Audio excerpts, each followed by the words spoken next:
At what point did you realise Downton was going to become so huge?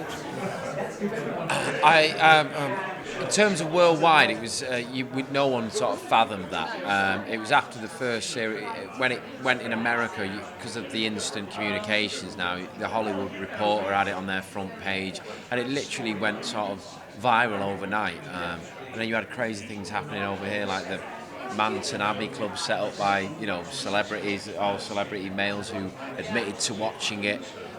So it was after the first series. We always knew it had a chance on paper because the script was brilliant. Julian Fellows wrote it, and Maggie Smith's in it, and Hugh Bonneville, and all these great, British actors. Well, she's a national treasure, really, isn't she? But for it to be carrying on for 6 years, no one could have realised that. It's mental. It's brilliant. Did you expect that it would come to an end soon, or were you kind of? I guess you're hoping it would go on for longer. Well, no, because I think you've got to go out on a high. And 6 years in today's market is so volatile. It's an incredibly long time for a series to go on. Usually, they're lucky if they go to 3. Sometimes shows don't even get a chance, regardless of whether they're good or not. Sometimes, unfortunately, they look at the ratings. So to go for 6 and then go out while the ratings are still high, they're not on a decline, is fantastic.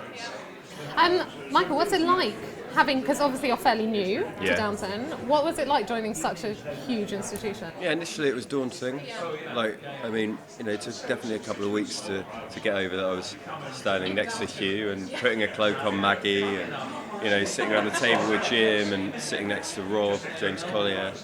And good lad. Yeah, you got there eventually. It was daunting, but then it just became just a really lovely place to go and work every day, and to know you're going in the next week to do it all over again. And no, mate. Oh, you didn't just do the yawn thing of it. Yeah, it was in character. You can get crazy if you want. What do you think Andy brings as a new dynamic, as a new character then? He's very intelligent, very very fast-paced. He's going to keep the audience. He's going to be 5 steps ahead of the audience. I can assure you of that. Do you think his innocence will last? Yeah, I That's think a good way of putting it. He is. Yeah, I'd say naivety. Will it last? Will it last? Andy's got his secrets, Andy's got his own stuff he's going through. Can you tell us any secrets? We see a bit more of Andy's backstory this year, which is a lovely storyline. Yeah.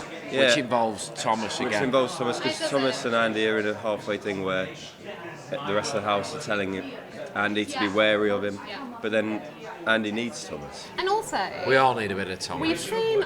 I love Thomas. We've seen Thomas grow so much. Why? What point do you think? Because he went from being really quite despised, to now everyone's got a fondness for. Well, I certainly do. What do you think were the most pivotal points? Well, I think people are seeing the struggle this guy's having with his sexuality. We saw it in Series 3 when he was exposed, and we saw how upset he was. And then last year he was trying to cure himself by injecting himself, and it was horrific. And they realise what this guy's going through on a daily basis. He's waking up every morning to the fact that he's gay in a time when he's not allowed to be. His religion's condemning him. Whoa. It was Kevin Mile. That was a bit pitchy, that, Kev. Come on, mate. A little bit pitchy. It was a little bit pitchy. From your diaphragm, mate. Do it from your diaphragm. From the diaphragm. Ding!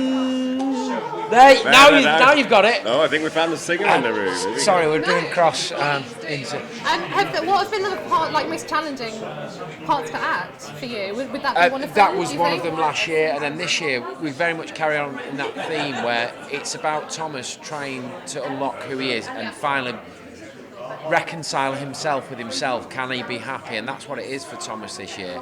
As a gay man, how does he be happy if he's not allowed to love? And that's Thomas's journey, and it's quite a dark journey, and it's quite powerful. Some quite powerful stuff coming up later on in the series. Very hard not to. And the question is, will he ever be able to be happy with himself? Sorry, I'm quite daunted because you've got Joey Essex here on the camera. Do you know what I mean? So he's loved that. He's never heard that before, has he? Hi, Joey. How embarrassing.